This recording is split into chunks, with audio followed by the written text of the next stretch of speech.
আল্লাহ নিজের হাতে রমজান সাজাইছেন। আল্লাহ বলে, বান্দা শোনো আমি রমজানকে কেমনে সাজাইলাম। 1, পুরা মাস রোজা। 2, প্রতিদিন ইফতার। 3, প্রতিদিন সাহারি। 4, প্রতিদিন 20 রাকাত তারাবি। 5, শেষ দশকে এতেকাফ। 6, শেষ দশকের বেজর রাত্রিতে শবে কদর।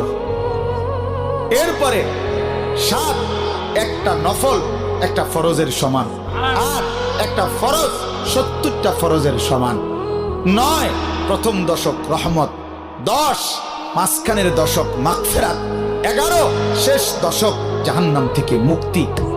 আল্লাহ বলেন, জান্নাতের দরজা খুলে দিলাম, জাহান্নামের দরজা বন্ধ করে দিলাম, সমস্ত শয়তানগুলোকে শেকলে বন্দী করে দিলাম, চারিদিক দিয়া গোলাইয়া সব গুছাইয়া বান্দা রাস্তা কেবল একটাই খোলা, দরজা কেবল একটাই খোলা।